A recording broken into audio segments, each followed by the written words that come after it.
pessoal que acompanha o Diário pelas redes sociais.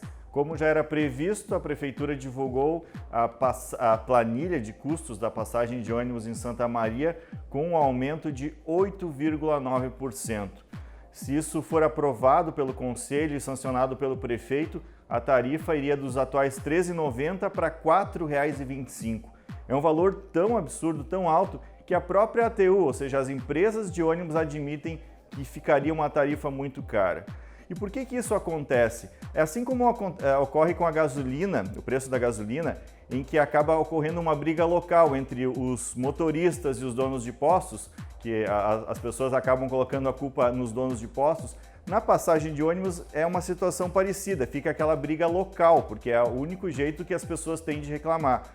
Todo mundo coloca a culpa nas empresas de ônibus, que sim, tem parte da responsabilidade, mas como acontece na gasolina e no diesel, no caso do transporte coletivo, queremos ou não, a principal responsabilidade é dos governos, seja do estado, dos municípios e principalmente do governo federal. Por quê? Porque não há nenhuma política pública de incentivo ao transporte coletivo. Como eu já falei várias vezes, eu acompanho essa questão da passagem de ônibus desde 2003 aqui em Santa Maria. Foram anos em que nunca se teve uma política pública, um incentivo ao transporte coletivo. Deveria haver o quê? Isenção de ICMS, isenção de SSQN, de IPI.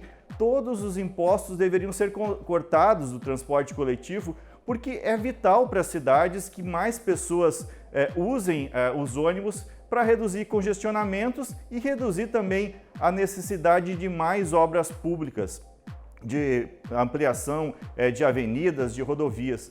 Então seria uma economia se o governo fizesse um incentivo ao transporte coletivo para baratear a passagem. Por exemplo, São Paulo a principal metrópole do Brasil.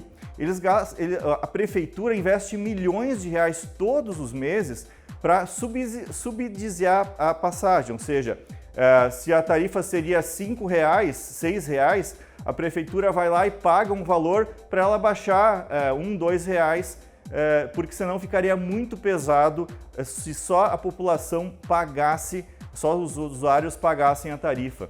Só que isso não acontece nas demais cidades do Brasil. Por exemplo, Santa Maria, o custo aqui por ano do transporte coletivo é de aproximadamente 80 milhões de reais. Então, se a prefeitura desse 40 milhões de reais todos os anos para as empresas, a passagem poderia ser pela metade do preço. Se isso acontecesse, muito mais gente usaria o transporte coletivo e evitaria esses novos aumentos. Por exemplo, porque o que acontece? Quanto mais aumenta a passagem, mais gente quer comprar uma moto ou um carro para fugir do transporte coletivo, que tem uma série também de outros problemas. E essa queda no número de usuários por falta de política pública ela é histórica. Por exemplo, em 2003, aqui em Santa Maria, o índice de passageiro por quilômetro rodado era de 2,20. Esse ano, na planilha apresentada agora pela Prefeitura, está em 1,74 passageiro por quilômetro rodado. Então, fazendo uma conta, é uma queda expressiva no número de usuários pagantes.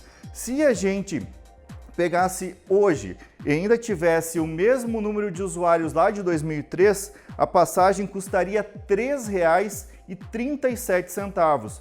Mas como o número de usuários caiu bastante, dá uma planilha, um custo de R$ 4,25. É uma diferença muito grande, e então é isso que acaba espantando os passageiros. As pessoas acabam fugindo do transporte coletivo, tanto pelo custo quanto pela série de problemas, como superlotação, falta de abrigos de ônibus e vários outros transtornos que as pessoas sofrem no dia a dia.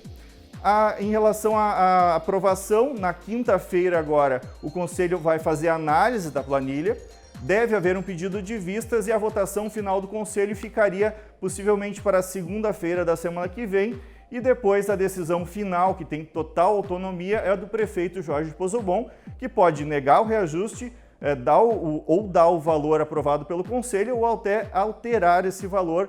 Muitas vezes ocorre o arredondamento do valor da tarifa aprovada pelo Conselho. Assim que tiver novidades, voltamos a falar sobre o assunto.